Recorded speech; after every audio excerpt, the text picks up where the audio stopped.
अथर्ववेदे प्रथमाष्टके द्वितीयोऽध्यायः।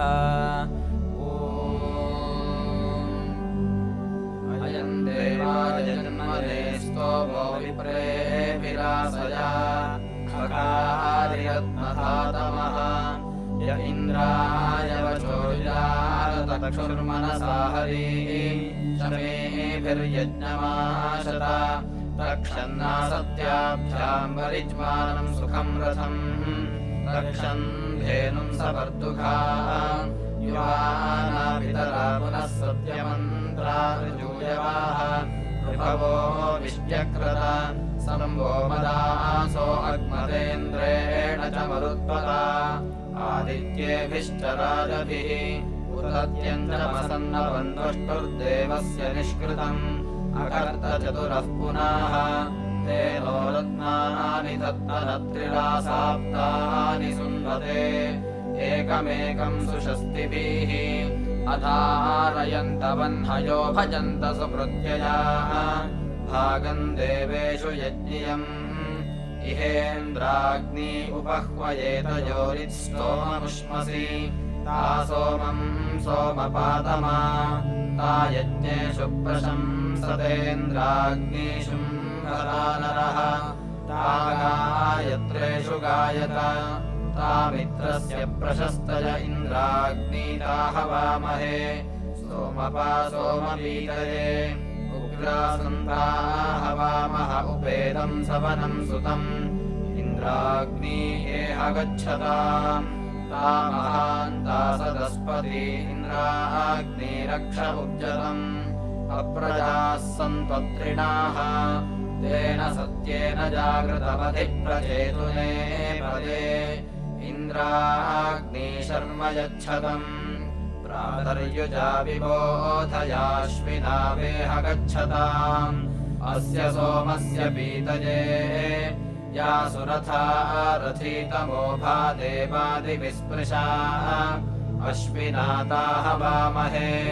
या वाङ्कषा मधुमत्यश्विना सूनृतावती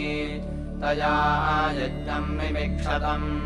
न हि वामस्ति दूरगे यत्रारथेन गच्छथः अश्विना सोमिनो गृहम् हिरण्यपाणिमूतये सवितारमुपह्वये स चेत्ता देवता पदम् अपान्नपातमवसे सवितारमुपस्तुहि तस्यौरतान्युष्मसि विभक्तारम् हवामहे वसोश्चित्रस्य राधसः सवितारम् रजक्षसम् सखाय आनिशीलत सविता स्तोम्यो नुनाः दाता राधांसि शुम्भति अग्ने पत्नीरिहावह देवानामुषतीरुपा पृष्टाहारम् सोमपीतये आग्नाग्निहावसे होत्राय विष्णभारतीम् पुरोत्रीम् धिषणाम् वह अभिनो देवीरवसा महशर्मणा नृपत्नीः अच्छिन्नवत्राः सचन्ताम् इहेन्द्राणीमुपह्वये वरुणानीम् स्वस्तये अग्नायीम् सोमपीतये महेद्यौः पृथिवी जन इमै यज्ञम् मिमिक्षताम् विप्रताम् नो भरीमभिः तयोरिधृतवत्पयो विप्रारिहन्ति धीतिभिः गन्धर्वस्य ध्रुवे पदे स्यो न पृथिवी भवानक्षरा निवेशनी यच्छा नः शर्म सप्रथाः अतो देवा अवन्तु नो यतो विष्णुर्विचक्रमे पृथिव्याः सप्तधामभिः इदम् विष्णुर्विचक्रमे त्रेधानि दधे पदम् समूढमस्य पांसुरे त्रीणि पदा विचक्रमे विष्णुर्गोपादाभ्यः अतो धर्माणि धारयन् विष्णोः कर्माणि पश्यत यतो व्रतानि पस्पशे इन्द्रस्य युज्यः सखाः तद्विष्णोः परमम् पदम् सदा पश्यन्ति सूरयाः दिवीव चक्षुराततम् तद्विप्रासो विपन्यवो जागृवांसः समिन्धते विष्णोर्यत्परमम् पदम् तीव्राः सोमास आगह्याशीर्वन्तः सुता इमे वायोतान् प्रस्थितान् पिब उभादेवादिविस्पृशेन्द्रवायो हवामहे अस्य सोमस्य पीतये इन्द्रवायो मनोजुवा विप्राहवन्त ऊतये सहस्राक्षाधियस्पति मित्रम् वयम् हवामहे वरुणम् सोमपीतये यज्ञानापूतदक्षसा ऋतेन यावृता वृथा वृतस्य ज्योतिषस्पति तामित्रा वरुणाहुवे वरुणः प्राविता भुवन्मित्रो विश्वाभिरोतिभिः करतान्नः सुराधसः मरुत्वन्तम् हवामह इन्द्रमा सोमपीतये सजोर्गणेन तृम्पतु इन्द्रज्येष्ठा मरुद्गणा देवासः पूषरातयः विश्वे मम श्रुता हवम् हतवृत्रम् सुदानव इन्द्रेण सहसा युजा मानो दुःशंस ईशत विश्वान् देवान् हवामहे मरुतः सोमपीतये उग्राहि वृष्णिमातरः जयतामिव तन्यतुर्मरुतामेति धृष्णुया यच्छुभैयाथना नरः हस्काराद्विद्युतस्पर्यतो जाता अवन्तु नः मरुतो मृळयन्तु नः आपोषञ्चित्रपर्हिषमाकृणे तरुणम् दिवः आजानष्टम् यथा पशुम् ओषाराजानमाकृणिरपगोळ्हम् गुहाहितम् अविन्दच्चित्रपर्हिषम् उतो समह्यमिन्दुभिः षड्युक्ताम् अनुशेषितत् गोभिर्यवन्नचर्कृषत् अम्बयो यन्त्यध्वभिर्जामयो अध्वरीयताम् पृच्छतीर्मथुनापयाः अमूर्या उपसूर्येयाभिर्वा सूर्यः सह तानो हिन्वन्त्वध्वरम् अपो देवीर्बह्वये यत्र गावः पिबन्ति नः सिन्धुभ्यः कर्त्वम् हविः अप्स्वानन्तरमृतमप्सु भेषजमपामुत प्रशस्तये देवा भवत वाजिनाः अप्सु मे सोमो अब्रवीदन्तर्विश्वानि भेषजा अग्निम् च विश्वशम्भुवमापश्च विश्वभेषजीः आपः प्रणीतभेषजम् वरोथन्तन्वे मम योक् च सूर्यम् दृशे इदमापः प्रवहत यत्किञ्च दुरितम् मयि यद्वाहमभिदुद्रोह यद्वा शेप उतानृतम् आवो अद्यान्वचारिषम् रसेन समगस्महि पयस्वानग्न आगहितम् मा संसृज वर्चसा सम्माग्ने वर्चसा सृज सम्प्रजया समायुषा विद्युर्मे अस्य देवा इन्द्रो विद्यात् सहर्षिभिः कस्य नूनम् कतमस्यामृतानाम् मनामहे चारुदेवस्य नाम को नो मह्या हरितये पुनर्दात् पितरम् च दृशेयम् मातरम् च अग्नेर्वयम् प्रथमस्यामृतानाम् मनामहे चारुदेवस्य नाम स नो मह्या अदितये पुनर्दात् पितरम् च दृशेयम् मातरम् च अभित्वा देव सवितरीशानम् भार्याणाम् सदा वन्भागमीमहे यश्चित्थित इत्था भगः शशमानः पुरानिदः अद्वेषो हस्तयोर्दधे भगभक्तस्य ते वयमुदशे मदवावसा मूर्धानम् राय आरभे न हि ते क्षत्रम् न सहो न मन्युम् वयश्च नामी पतयन्त आपुः हेमा आपो अनिमिषम् चरन्तीर्णये वातस्य प्रमिनन्त्यभ्वम् अबुद्धे राजा वरुणो वनस्योऽर्थम् स्तूपम् ददते पूतदक्षः नीचीनास्थुरुपरि बुद्ध एषामस्मे अन्तर्निहिताः केतवः स्युः उरुम्हि राजा वरुणश्चकार सूर्याय पन्थामन्वे तवाहु अपदे पादा प्रतिधातवे करुतापवक्ता हृदया विधश्चित् शतन्ते राजन् विषयः सहस्रमुर्वीगभीरासु मतिष्ठे अस्तु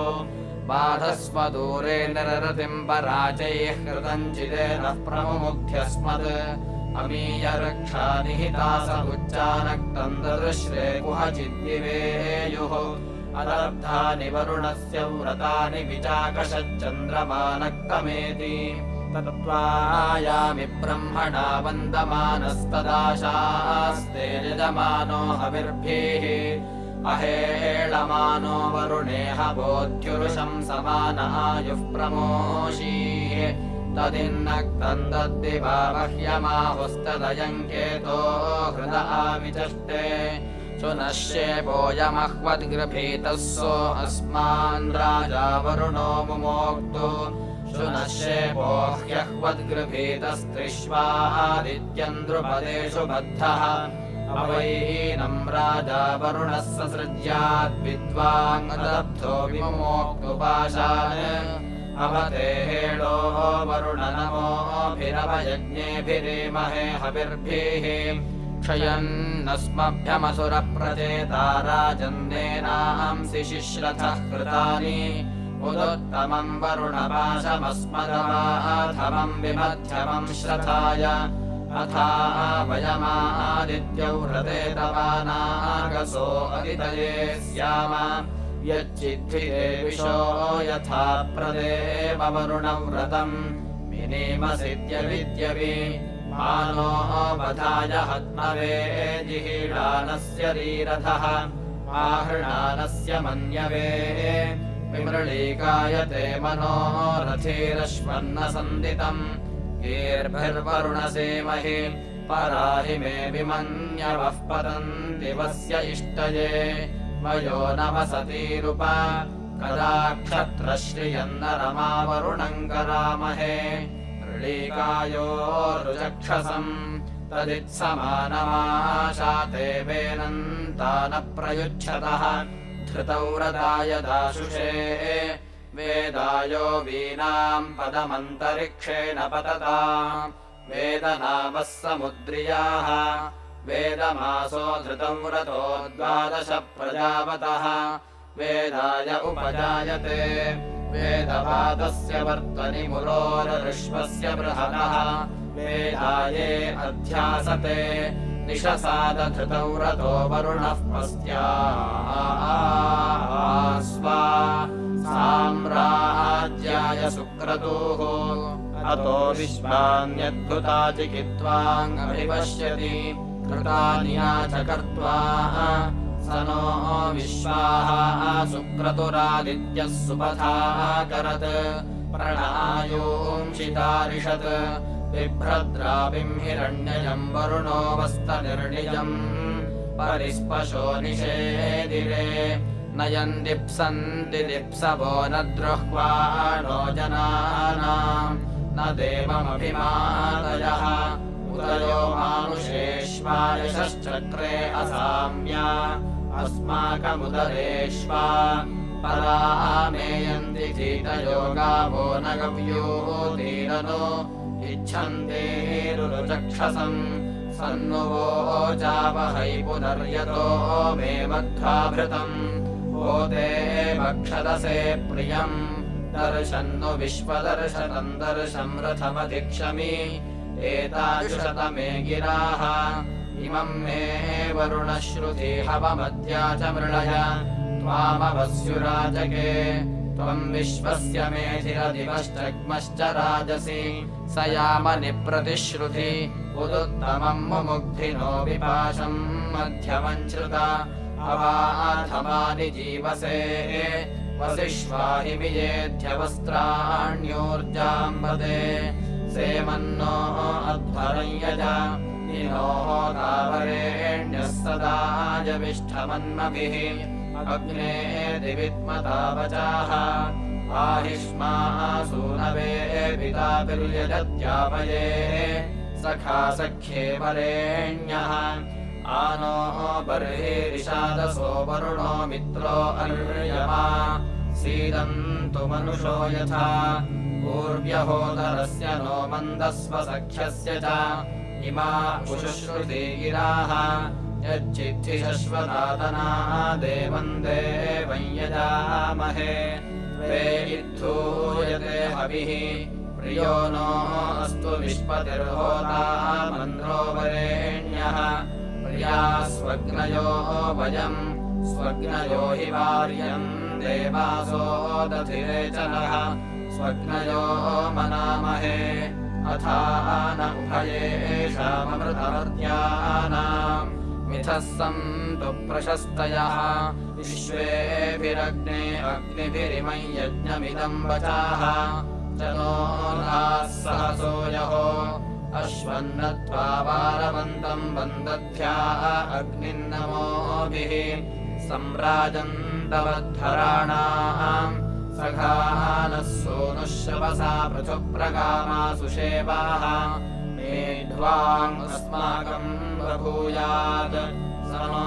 दूराच्चासाच्चलिमर्त्यादघायोः पाहि सदमिद्विश्वायुः इममोषुत्तमस्माकम् सलिङ्गायत्रन्नव्यांसम् अग्नेः देवेषु प्रवोचः आनो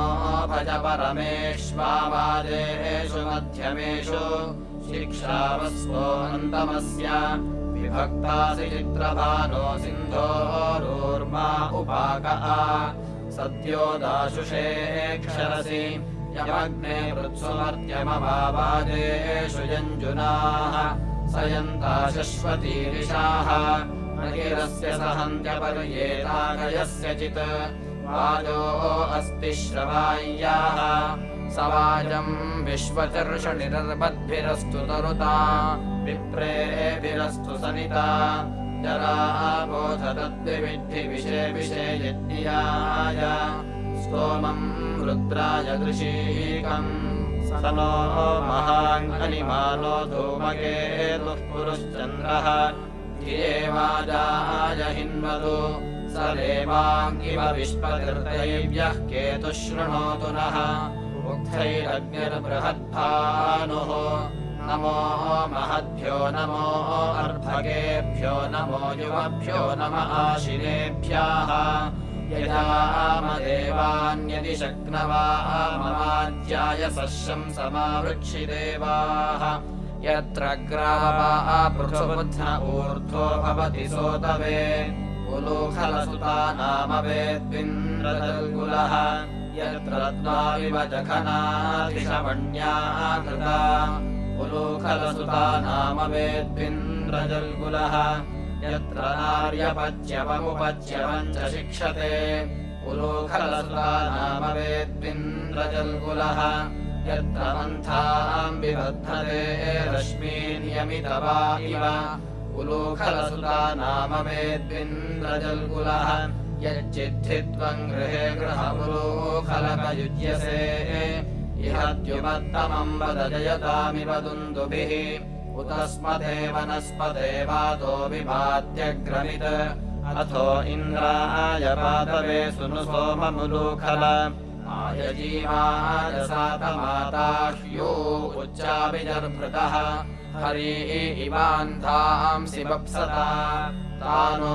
अद्य वनस्पतिरिष्वा विश्वेभिः सोतृभिः इन्द्राय मधुमत्सुतम् उच्छिष्टम् चम्बोर्भरसोमम् पवित्र आसृज निधेहि गोरधित्वचि यच्चिद्धि सत्यसोमपा अनाशस्ता इव स्मसि आतो न इन्द्रशंसयगोष्वश्वेषु शुभ्रिषु सहस्रेषु दुवीमघ क्षिप्रिन्वाजानाम् पते शचीवस्तपदंसना आतो न इन्द्रशंसयगोष्वश्वेषु शुभ्रिषु सहस्रेषु दुवीमघ निष्वापयामिथो दृशा सस्तामबुध्यमाने आतो न इन्द्रशंसयगोष्वश्वेषु शुभ्रिषु सहस्रेषु दुवीमघ ससन्तुत्याहरातयो बोधन्तु शूररातयाः आदून इन्द्रशंसजगोष्वश्वेषु शुभ्रिषु सहस्रेषु तुवीमघ समिन्द्रगर्दभम् मृणनुबन्धम् पापयामुया आदून इन्द्रशंसजगोष्वश्वेषु शुभ्रिषु सहस्रेषु तुवीमघ पतादिकुण्डृणाच्याः दूरम् वातोपनादधि आदून इन्द्रशंसजगोष्वश्वेषु शुभ्रिषु सहस्रेषु तुवीमघ सर्वम् परिक्रोशम् जहि जम्भया कृतराश्वम् आदून इन्द्रशंसजगोष्वश्वेषु शुभ्रिषु सहस्रेषु तुवीमघ आव इन्द्रम् गृणीयथा वाजयन्तः शतक्रतुम् अम्हिष्ठम् सिञ्च इन्दुभिः शतम् वायशुचीनाम् सहस्रम् वासमाशिराम् एतुनिम् तन्वरीयते संयन्मदाय शुष्मिण एनाह्यस्योदरे समुद्रोऽनम् व्यचोदधे अयमुते समतसि कपोत इव गर्भधिम् वचस्तच्चिन्न ओहसे स्तोत्रम् राधानाम् वदे गिर्वाहो वीरयस्य ते विभूतिरस्तु सुहृताः ऊर्ध्वस्तिष्ठान ऊतयेऽस्मिन् वाजे शतक्रतो समन्येषु प्रवावहै योगे योगे तवस्तरम् वाजे वाजे हवामहे सखाय इन्द्रमूतये आघागमद्यति श्रवत्सहस्रिणीभिरूतिभिः वाजेभिरुपनोहवम् अनुप्रत्नस्यौकसो हुवेतु विप्रतिन्नरम् यन्ते पूर्वम् पिता हुवे तन्ता वयम् विश्वपाराशास्महे पुरुहूत सखे वसो जरितृभ्याः अस्माकम् क्षिप्रिणीनाम् सोमपाः सोमपाव्नाम् सखे वज्रिन् सखीनाम् तथा तदस्तु सोमपाः सखे वज्रिन् तथा कृणु यथा उष्मसीष्टये रेवतीर्नः सधमाद इन्द्रे सन्तु तु विवाजाः क्षुमन्तो याभिर्मदेम आगत्वा वान्मनाप्तस्तोतृभ्यो धृष्णविजातः ऋणो रक्षन्न चक्र्योः आयत्तु वशतक्रतवाकामञ्जरितॄणाम् ऋणो रक्षन्न शचीभिः शश्वरिन्द्रः पोऽपृथद्भिर्दिगायनानदद्भिः शाश्वसद्भिर्धनानि स नो हिरण्यरथम् दंसनावान् सनः सनिकासनये स नोदात् आश्विनामश्वावत्येषायातम् शवीरया गोमत्तस्रा हिरण्यवत् समानयो जनो हि वाम्रथो दस्रावमर्त्यः समुद्रे अश्विनेयते या अग्न्यस्य मूर्धनि चक्रम् रथस्य ये मथुः परिद्यामन्यदीयते कस्तौषः कथप्रिये भुजे मर्तो अमर्त्ये कन्नक्षसे विभावरि वयम् हि ते अमन्मह्यान्तादापरागात् अश्वेन चित्रे अरुषि त्वन्त्येभिरागहि वाजेभिर्दुहितर्दिवः अस्मे रयिन्निधारय त्वमग्ने प्रथमो अङ्गिरार्षिर्देवो देवानामभवः शिवः सखाः तवौरदे कवयो विद्मनापसो यायन्तमरुतो भ्राजदृष्टयः त्वमग्ने प्रथमो अङ्गिरस्तमः कविर्देवानाम् परिभूषतिम् व्रतम् विभुर्विश्वस्मै भुवनाय मेधिरोद्विमादाशयुः कथिताचिदाय वे त्वमग्ने प्रथमो मातरिश्वन आविर्भव शुक्रतूया विवस्वते हरे जेताम् रोदसी होतृवूर्ये सघ्नोर्भारमयजो महोवसो त्वमग्ने मनवेद्यामवाशयः पुरोरवसे सुकृते सुकृत्तरः श्वात्रेण यत्पित्रोर्मुच्यसे पर्यात्वा पूर्वमनयन्नापरम् पुनः त्वमग्ने वृषभः पुष्टिवर्धन उद्यतसृजे भवसि श्रवाय्याः य आहुतिम् परिवेदावषट्कृतिमेकायुरग्रे विश आविवाससि त्वमग्ने वृजिनमर्तनिन्नरम् सग्मन् विपर्षि विदधे विचर्षणे यः शूरसाता परितज्ञे धने दभ्रेभिश्चित्समृताहंसि भूयसः त्वन्तमग्ने अमृतत्व उत्तमे मर्तन्नतासि श्रवसे दिवे दिवे यस्तादृशाण उभयाय जन्मने मयः कृणोषि प्रजा च सूरये त्वन्नो अग्ने सनयेथनानां यशसङ्कारुम् कृणुहि स्तवानः रथ्यामकर्मापसानवेन देवैर्द्या वा पृथिवी प्रापतन्नः त्वन्नो अग्ने पित्रोरुपस्था देवो देवेष्वनवद्यजागृतिः तन्नो कृद्वोऽधिप्रमदिश्चकारवे त्वम् कल्याणवसु विश्वमोऽपिषे त्वमग्ने प्रमतिस्त्वम् विदासि नस्त्वम् वयस्कृत्तव जामयो वयम् सन्तारायश्यति नः संसहस्रिणः सुवीरयन्त्यौरतपामदाभ्या त्वामग्ने प्रथममायुमायवे देवाकृण्वन्नहुषस्य विश्पतिम् इळामकृण्वन्मनुषस्य शासनीम् पितुर्यत्पुत्रो ममकस्य जायते त्वन्नो अग्ने तव देववायुभिर्मखो नो रक्षतन्नश्च वन्द्य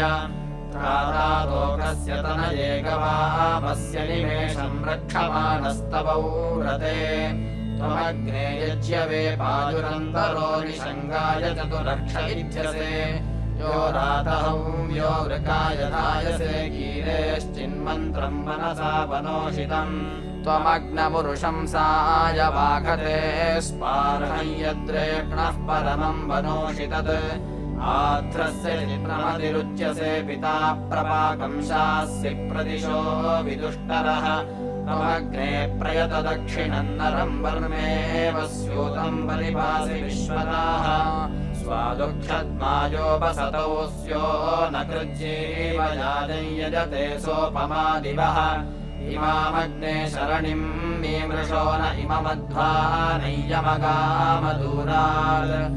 आपिः पिता प्रमतिः सोम्यानाम् भृमिरस्यऋषि कृन्मर्त्यानाम् मनुष्वदग्ने अङ्गिरस्मदङ्गिरो ययाति वत्सदने पूर्ववच्छुचे अच्छयाह्यावहादैव्यञ्जनमासादय बर्हिषि यक्षिज प्रियम् एतेनाग्ने ब्रह्मणा वावृतः स्वशक्ति वायत्ते च क्रमाविदावा उत प्रणेष्यभिवस्यो अस्मान् सन्नः सृजसु भत्या वाजवत्या इन्द्रस्य नु वीर्याणि प्रवोचय्यानि चकार प्रथमानि वज्री अहन्न हिमन्वपस्तदर्दप्रवक्षणा अभिनत्पर्वतानाम् अहन्न हिम् पर्वतेषु श्रियाणन्दुष्टास्मै वज्रम् स्वर्यन्ततक्ष वाश्रा इव धेनवस्यन्दमानाञ्जः समुद्रमवजग्मुरावाः वृषायमाणो वृणीतसो मन्त्रिकद्रुकेष्वविवत्सुतस्य आसायकम् मखवा दत्तवज्रमहम् नयनम् प्रथमजामहीनाम् यदिन्द्राहन् प्रथमजामहीनामान्मायिनाममिनाः प्रोतमायाः आसूर्यम् जनयन्त्यामुषासन्दादीत्ना शत्रुन्न किला विवित्से अहन् वृत्रम् वृत्रतरम् व्यम् समिन्द्रो वज्रेण महता वधेन स्कन्धांसि बहुदिशेनाविवृग्ना हिश्चयत उपवृक्पृथिव्याः अयोध्येव दुर्मदाहि जुह्वे महावीरम् तु विबाधमृजीशम् नातारीदस्य स्मृतिम् वधानाम् संवृजानाः पिपिष इन्द्रशत्रुः अपादहस्तो अवृतन्यदिन्द्रमास्य वज्रमतिसानौ जघान कृष्णो बद्धिः प्रतिमानम् बुभूषन् पुरुत्रा वृत्रो अशयद्व्यस्तः नदन्न भिन्नममुयाशयानम् मनोरुहाणा अतियन्त्यावाः याश्चिद्वृत्रो महिना पर्यतिष्ठत्ता सा महिः पत्सु शश्रीर्बभूव नीचावया अभवद्वृत्रपुत्रेन्द्रो अस्या अभवधर्जभार उत्तरासूरधरः पुत्र आसीत्तानुश्चये सह वत्सानधेनुः अतिष्ठन्तीनाम निवेशनानाम् काष्ठानाम् मध्ये नीतम् शरीरम् वृत्रस्य निन्यम् विचरन्त्यावो दीर्घन्तमाशयदिन्द्रशत्रुः दासपत्नीरहि गोपा अतिष्ठन् निरुद्धा आपः पणिनेः बगावाः अपाम् विलमपि हितम् यदासीत् वृत्रम् जघन्वान् अपतद्वपार अश्यो वारो अपवस्तदिन्द्रसृगे यत्त्वा प्रत्यहन् देव एकाः अजयोगा अजयः शूरसो मम वा सृजः सर्तवे सप्तसिन्धून् नास्मै विद्युन्नतन्यतुस्येषनयाम्यहमकिरद्धातुनिम् च इन्द्रश्च यद्युयुधा देवहिश्चोदापरीभ्यो मघवा विजिज्ञे अहेर्यातारङ्गमपश्य इन्द्रहृदि यत्ते जघ्नुषोभिरगच्छत् न वचयन्नवतिम् च स्रवन्तीष्येनो न भीतो अतरो न जांसि इन्द्रो